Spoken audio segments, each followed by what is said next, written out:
నమస్తే, welcome to reflection news. నేను శర్మ. మొన్న దేశ ప్రజలను విద్యార్థులను ఉద్దేశించి అర్ధరాత్రి నరేంద్ర మోదీ గారు సెల్ఫీ వీడియో పెట్టింది. దాంట్లో ఆయన విద్యార్థులకు చెప్పాల్సినవి అన్నీ చెప్పి ఒక ధైర్యం, ఒక తండ్రిలాగా ధైర్యం చెప్పిండు. ఏం టెన్షన్ అవసరం లేదు, భవిష్యత్తులో ఇలాంటివి జరగబోవు. దీని వెనకాల ఎవడున్నా, ఎంత పెద్ద సిపాయి అయినా సరే వాడిని దండిస్తాం, అది ఇది అని చెప్పిండు. దీన్ని అన్ని మాధ్యమాలలో ప్రసారం చేసినాయి. 30 కోట్ల పైచిలుకు, 32 కోట్ల దాకా అందరూ ప్రజలు చూసారు. ఒక రికార్డు, వరల్డ్ రికార్డు మన మోదీజీ సంపాదించుకున్నాడు. రికార్డు కోసం మాత్రమే ఆయన మాట్లాడలేదు. అదే ఒకటి. దీన్ని మెటా కంపెనీ వాడు ఇన్స్టాగ్రామ్లో వచ్చింది. ఇది మేడ్ ఇన్ భారతదేశందే ఇన్స్టాగ్రామ్. దాన్ని మెటా కంపెనీ వాడు ఏం చేసిండు? ఆపేసిండు, డిలీట్ చేసిండు. ఏం పుట్టింది, ఏం పొయ్యకాలం వచ్చింది మెటా కంపెనీకి? నువ్వు మోదీజీ సెల్ఫీ వీడియో అది ఎందుకు ప్రసారం చేయలేకపోయినావు? ఎందుకు ఆపినావు? నీ వెనుక ఎవడున్నాడు?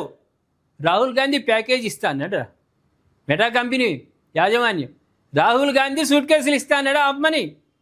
లేకుంటే పాకిస్తాన్ వాడు ఏమని చెప్పిండా నీకు? ఏమని ఇస్తాను? ఎందుకు ఆపాల్సి వచ్చింది?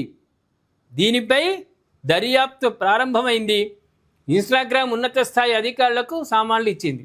ఇన్స్టాగ్రామ్ వాడు కూడా మెటా అండ్ ఇన్స్టాగ్రామ్ వాళ్ళు ఎందుకు ఆపాల్సి వచ్చింది, దీని వెనుక ఎవరున్నారనేది తెలవాలి. అరే మామూలు చిన్నపిల్లవాడు మోదీజీ మాట్లాడుతుంటే ఆనందంగా చూస్తుంటాడే, మెటా కంపెనీకి ఇన్స్టాగ్రామ్కి ఏం పుట్టిందని ఎందుకు ఆపాల్సి వచ్చింది? క్షమాపణ చెప్తే ఊరుకునేది లేదు. మీ వెనుక ఎవడున్నాడు అనేది బయటకు గుంజిన తర్వాత వానికి తగిన మర్యాదలతో చట్ట ప్రకారం చేసిన తర్వాతనే మీ క్షమాపణ ప్రభుత్వం ఒప్పుకుంటుంది. అంత తప్ప ఒప్పుకునే సమస్యలే లేదు. జెన్ స్టైల్ సెల్ఫీ నెట్టింట్లో వైరల్ అయింది. మంగళవారం తెల్లవారుజామున కొద్దిసేపు కనిపించలేదు, తర్వాత అందుబాటులోకి వచ్చింది. వాడు ఏమిచ్చుకుంటాడు? సాంకేతిక కారణాల వలన ఒక మోదీజీ దేశ ప్రధాని విశ్వగురు ఆయన మాట్లాడింది ఆగుతుందిరా. దీని వెనుక ఎవడున్నదో మీ గోర్లు తీసుకుంటూ మిమ్మల్ని మెత్తగా తోముతుంటే అప్పుడు బయటపడతాయి. మెటా, ఇన్స్టాగ్రామ్ ఈ రెండింటికి ఇబ్బందికరమైన పరిస్థితి. మీరు కరెక్ట్గా చెప్పకుంటే మాత్రం సీల్ చేసి పడేస్తాం. మీరు చూడలేదు కూడా తలుచుకుంటే ఎంతసేపు. కాబట్టి ప్రేక్షకులారా, మెటా కంపెనీ నిర్వాహకం గురించి దయచేసి గట్టిగా స్పందించండి. ఐటీ మంత్రిత్వ శాఖ మెటా ఇన్స్టాగ్రామ్ ఉన్నత స్థాయి అధికారులకు సామాన్లు జారీ చేసిందట. మరి మెటా వాడు ఇన్స్టాగ్రామ్ వాడు ఆపడానికి కారణమేంది? నిజంగా సాంకేతిక కారణమే అనుకుందామా, లేకుంటే ఏదో కుట్రకోణం ఉందని అనుకుందామా? దయచేసి కామెంట్ రూపంలో తెలియజేయండి. సబ్స్క్రైబ్ చేసుకోండి, షేర్ చేయండి.